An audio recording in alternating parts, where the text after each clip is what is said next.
I was born and raised in Mumbai. Just to start off the journey with Prodigy Finance has been amazing. It was a dream for me to go to Chicago because the vibrant culture, the amazing landscape of the campus.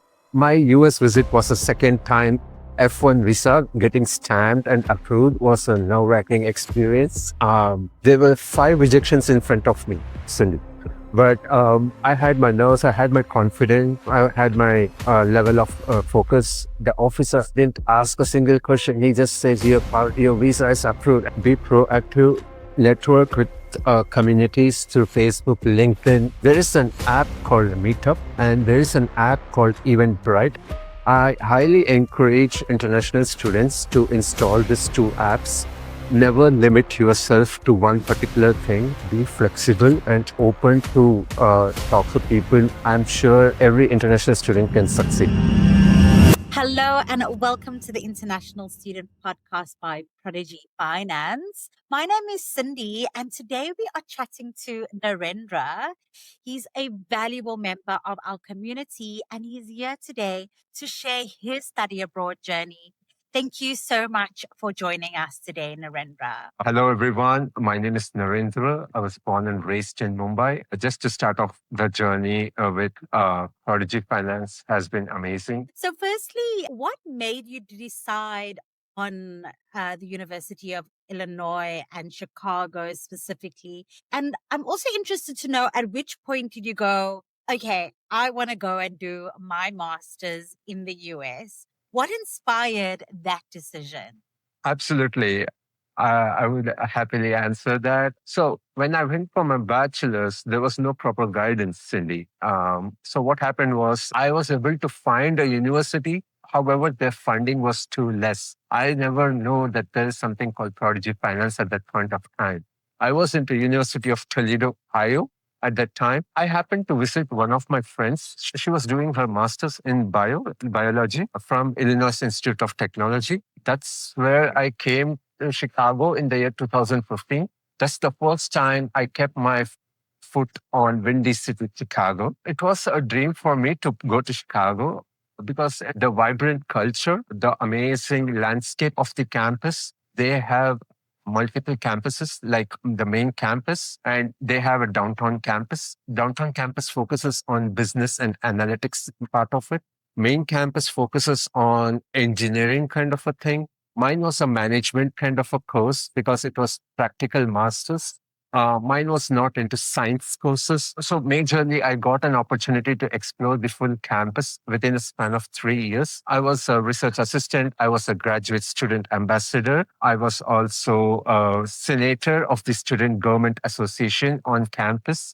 Wherein we were addressing the issues of the student on campus in the dorms. When students stay on dorms, we make sure that they don't face any difficulties while staying on the dorms. So it was the responsibility of the senators to make sure the on-campus journey of an international student and the domestic student goes hand in hand. I was able to collaborate. I have friends from Korea, Japan, China, multiple countries as a global perspective. I'm very proud to say that because Prodigy Finance gave me the wings to travel to Chicago for pursuing my master's. So that's how things came into picture. It's so great to hear, all your achievements and yeah, just kind of your experience studying abroad. And there's a lot that you shared with us already, Narendra. What has been your best part of your study abroad journey? Okay, my best part of the study abroad journey, that too, my US visit was a second time. F1 visa getting stamped and approved was a nerve-wracking experience. It was not an easy What? one. Yes, it Tell was. us about that. Tell us. Now I Um, need to know about that. And yeah, okay, just tell us about so that challenge and how you overcame it. okay.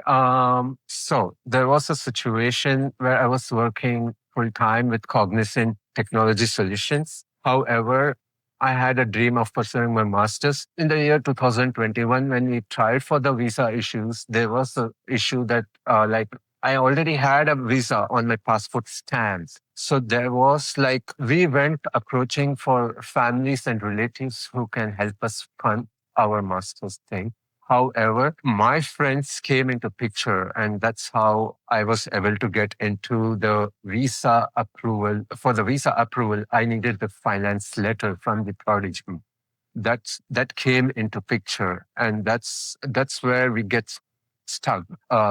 I didn't know how to contact or reach people, but my friend ensured that I emailed, communicated clearly to the team of Prodigy, and that's how, on to the counter, the officer asked for a passport. Surprisingly, he didn't ask a single question. He just says, your visa is approved, and he gave the passport. I was like, thank you. I just went off that place, flew off that place like anything, keeping my nerves calm, because it's not an easy journey, going for the masters for the second time. It was an absolute resilient, patience, focused dedication that I had and my family had in me. My family, we tried multiple universities for that reason. Now I can say proudly that I took a good decision of making it to Illinois Tech because of their graduate pathway scholarship and Prodigy Finance coming into picture with the funding of 50K. I had a scholarship from the college as well of $10,000, which I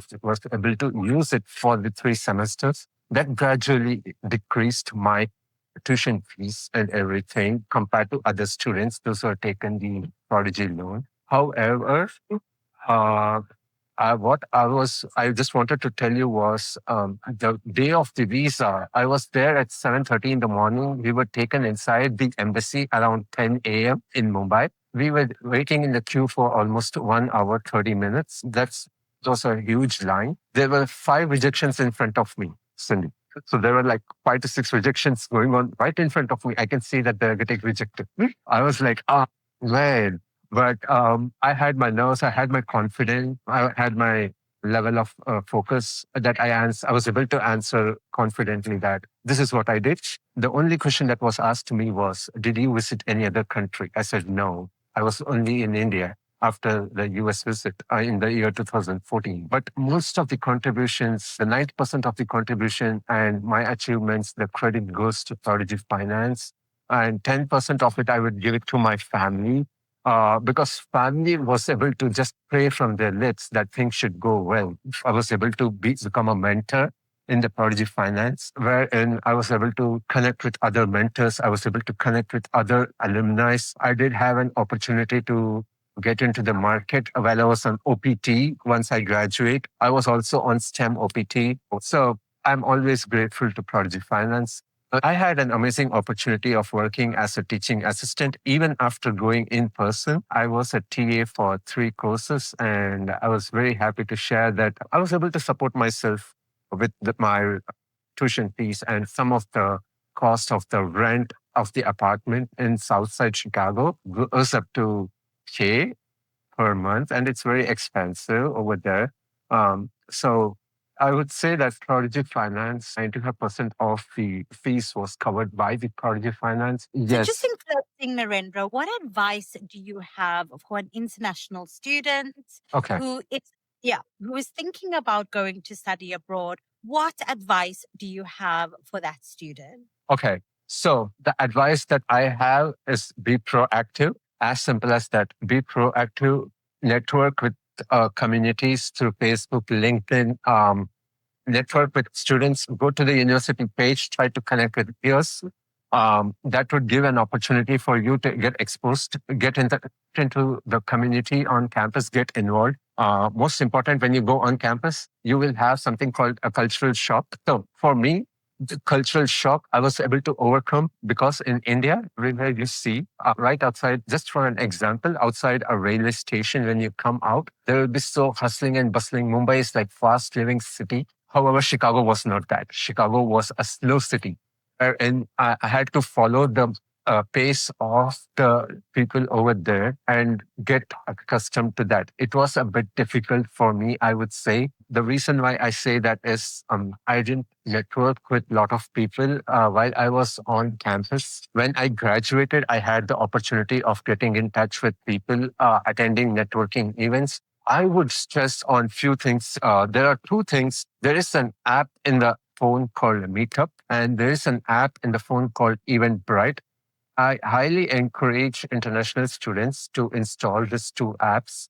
The reason why I say that is there are technical conferences coming up in the Meetup. They post it on Meetup, wherein you get to connect with international people, international students, international professors, international clients in the Chicago, in the Windy City area. Every weekend we had a networking event. That's how I was able to connect with global leaders across the globe. I have connections from Australia, Japan.